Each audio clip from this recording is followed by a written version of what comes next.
Aujourd'hui, je suis venue devant le Bataclan parce que c'est l'anniversaire commémoratif des attentats.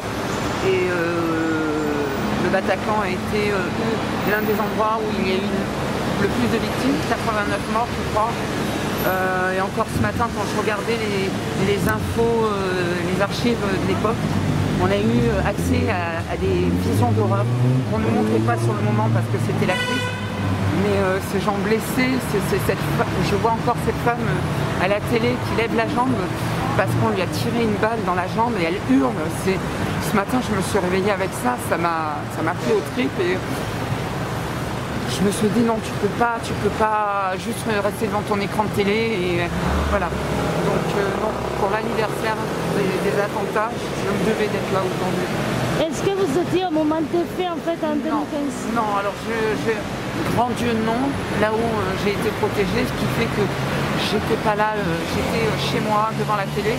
Mais par contre, tous mes amis de province se sont inquiétés, croyant que j'étais dans les victimes, donc ils m'ont tous appelé. Et j'ai dû rassurer tout le monde en leur disant non, non, je suis juste devant la télé, mais qu'est-ce qui se passe? Et donc j'ai commencé à allumer la télé, puis je vois les chaînes d'infos qui passent en boucle, la vision d'horreur. On ne nous montre pas ce qui se passe, on nous montre juste des rues barrées avec des pompiers, des SAMU, des militaires et puis des gens en couverture de survie.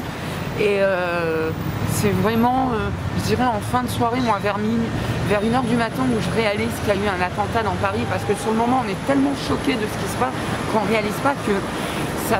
Et le pire c'est que je crois que, je ne sais pas dans l'histoire des attentats s'il y a eu un précédent, mais ça a pété de 21h jusqu'à presque minuit, ça a pété dans tout Paris. Ils ont fait un grand coup, ils ont tapé fort.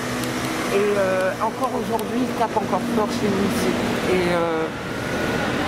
ça reste encore très violent. Même émotionnellement, ça reste violent. Est-ce que vous venez tous les ans en fait pour rendre hommage justement à... Alors, pas tous les ans. Moi, je passe tous les jours devant. Tous les jours. Et à chaque fois que je passe, j'ai toujours une pensée pour ce qui s'est passé, une pensée pour ces gens-là, pour ces victimes.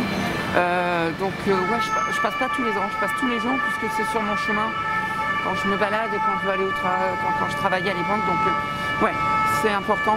Voilà, pour moi c'est le trajet. Voilà, et ce lieu mythique pour moi fait partie des choses incontournables qu'on ne peut pas oublier. Tout comme dans le 11e, tout comme au Stade de France, à Nice encore dernièrement, moi qui suis un enfant de Nice. On a eu encore 2 attentats à Nice. Pour moi, c'est déjà 2 attentats de trop. C'est bon, quoi, là. Stop.